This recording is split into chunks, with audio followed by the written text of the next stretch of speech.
In 2018, Warren Buffett quietly bought into a Brazilian company that makes card readers. Card readers, the little machine on the counter. 5 years later, he sold the whole stake, down almost half. Here's what he saw that nobody outside Brazil talks about, and the thing that broke it. To understand the bet, you have to see what Brazil's card market actually was. Not a market, a toll booth. For years, there were basically two card machines in the country. One was Cielo, owned by the two biggest banks, and it only took Visa. The other was Red, owned by another giant bank, and it only took MasterCard. So, if you ran a bakery, you needed both. Two machines bolted to your counter. A customer pulls out a MasterCard, you point to the other box. Two companies owned by the banks splitting the whole country. And you, the merchant, had zero leverage. You paid whatever they said. That's the world Buffett's company was about to walk into. Then, in 2010, something happened that almost never happens. The regulator broke its own bank's toll booth. Brazil's central bank killed the exclusivity. Cielo now had to take MasterCard. Rede had to take Visa. One machine could finally do both. And that one rule cracked the whole thing open. In rushed the challengers. Stone, founded in 2012 by two guys in their 20s. PagSeguro. Mercado Pago. Sum up. They showed up with cheap machines, no rental fee, hooked to an app. Stone became the first non-bank ever licensed to do this in Brazil. The press called it the card machine war. And the swipe fee, the cut the merchant pays, started falling for everyone. Which raises a question. If the fee is collapsing, why would Warren Buffett pay $340 million for a piece of this fight? Because the swipe fee was never the real product. Here's the part you only see from inside. When a customer pays by credit card in Brazil, the merchant doesn't get the money the next day. They wait about 30 days. Now picture that bakery. 10,000 reais sold this month, but it doesn't land for a month. And rent is due tomorrow. So the machine offers a button, get paid now. Today, minus a fee, it's called receivables prepayment, and small merchants use it constantly.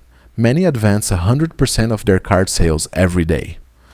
Now, look at what that machine actually is. It sees every sale in real time. It knows exactly how much cash flows through that shop. Who's the safest possible lender to that bakery? The one watching the money come in. So the card reader was never the business. It was the hook. The real business was lending, credit, dressed up as a gadget on the counter. That's what Buffett bought in 2018. Not a hardware company.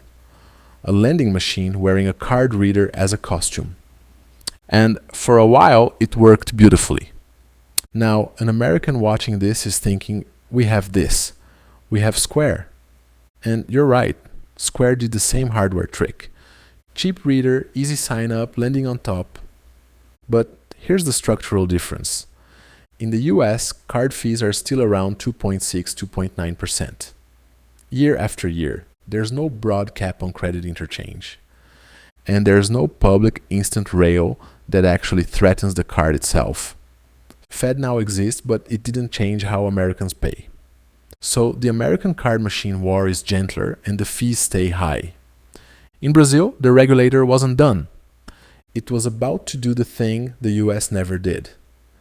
In 2020, the same central bank that opened the war launched Pix, free, instant, bank to bank, no machine in the middle. And Pix didn't compete with Stone. It jumped over the entire layer. By 2025, Pix was around 45% of retail payments. Debit started turning into Pix. The swipe started disappearing. The machine that won the war became the thing people route around. Look at the numbers.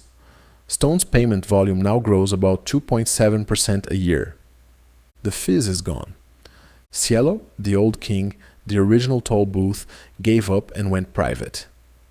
taken off the stock exchange by the banks that own it. And Buffett?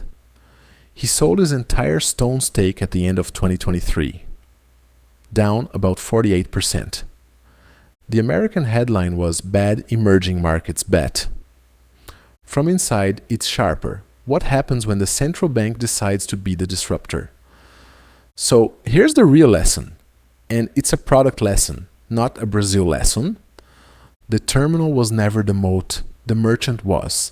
The machine got you the relationship and the cash flow data. That's the asset. The plastic box was always disposable. Which is exactly why everyone in this fight is now racing to become a bank. Accounts, credit, payroll. Because the card reader was only ever the front door. Buffett saw the lending machine. He just didn't price in a central bank willing to knock down its own toll booth twice. If you saw my video on Pix, this is the other half of that story. Money infrastructure in Brazil doesn't get reshaped by the market. It gets reshaped by the regulator. And it's still happening, from the trenches.